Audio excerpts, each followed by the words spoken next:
तनेजा साहब, क्या ये एंटिसिपेशन में नहीं था कि इस तरीके से ईरान पूरे मिडिल ईस्ट को कैप्चर कर लेगा?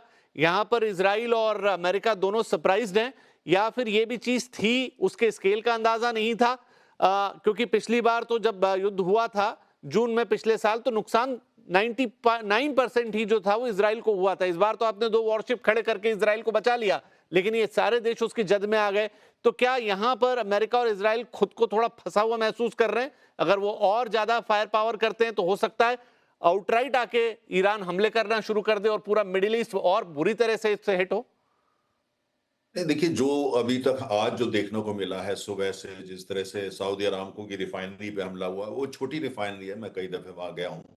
उसको शट डाउन फिलहाल कर दिया गया है और उसमें से व्हाइट स्मोक निकला है। व्हाइट स्मोक का मतलब यह है कि जो तेल है वो ज्यादा नहीं जला है वहां पे, अन्य चीजें जो है वो ज्यादा जली हैं। लेकिन हमले वो कर रहे हैं तो ईरान का ये सारा कुछ दिख रहा है हमको। जहां तक उन्होंने कहा कि इसराइल के प्रधानमंत्री के कार्यालय पर हमला किया है, इसराइल ने तो उसका अभी तक खंडन किया है। अब ये इस जब युद्ध होता है तो तरह-तरह की बातें भी आती है, प्रोपेगेंडा वॉर की भी अपनी अहमियत होती है। लेकिन इतना ज़रूर है कि ये जो आज जो देखने को मिला है, ये तो दिखेगा, अभी आने वाले 4, 5, 6 दिन दिखेगा। अगर अगर अमेरिका और इज़राइल अपने एजेंडा पे कायम रहते हैं, जो उनका एजेंडा सत्ता परिवर्तन का है, रिजीम चेंज का है, तो वो ये सब तो वहाँ पे दिखेगा। लेकिन जो चिंता का विषय कम से कम मेरे को जब ज़्यादा होगा, जब स्ट्रेट ऑफ हॉर्मुज़ जो है, उसको वो बंद करने की कोशिश करते हैं।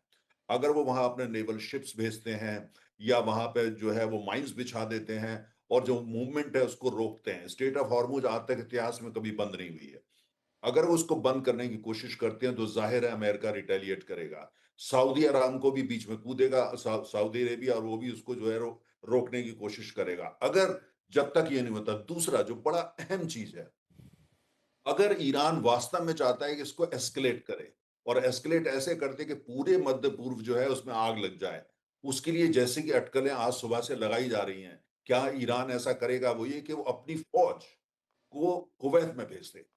और कुवैत से वहां से फौज जाना आसान है, एक छोटा सा टिप है सदर्न इराक में, वहां से, और उनको वो रास्ता भी पता है, अच्छी तरह ईरान जानता है उसको। तो क्या अगर ऐसा कुछ होता है कि जिसको बोलते हैं बूट ऑन द ग्राउंड, जो ईरानियन जो सेना है वो कुवैत में पहुंच जाए, जिसकी रक्षा की जिम्मेदारी जो है वो अमेरिका की है। और अगर ऐसा होता है तब हम कहेंगे कि युद्ध जो है वो अब बढ़ गया, अब उसको काबू करना मुश्किल होगा। अगर कुवैत में ईरान की सेना पहुंच जाती है तो अमेरिका को वहां उतरना पड़ेगा, और अमेरिका के जो साथ के देश हैं उनको उतरना पड़ेगा, अमेरिका को बूट ऑन द ग्राउंड लाने पड़ेंगे। ऐसा होता है तो स्थिति बेकाबू हो जाएगी। लेकिन जैसे मैंने कहा, कल जो है विदेश मंत्री ईरान के, उन्होंने वक्तव्य दिया, उन्होंने कहा स्ट्रेट ऑफ हार्मुज को बंद नहीं किया गया, ना बंद करने का हमारा कोई इरादा है।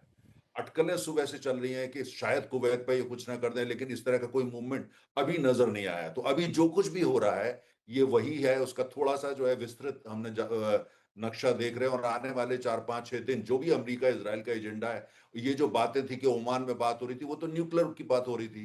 ये न्यूक्लियर पे तो इसका कोई लेना-देना ही नहीं है। ये तो सीधा-सीधा अमेरिकी राष्ट्रपति ने स्पष्ट करा है कि तो रिजीम चेंज चाहते हैं। ऐसा नहीं कि ओवरनाइट हो जाएगी, वो कहते हैं ऐसे हालात पैदा कर दो। आपने जैसे कहा वहाँ तमाम शहरों पे हमले हुए हैं, उसका मतलब क्या है कि पूरे ईरान में ज़मीन पे ऐसे हालात पैदा कर दो, खलबली पैदा कर दो, तहस-नहस कर दो, जिससे जनता जो वहाँ रिजीम है उसको चेंज हो जाए।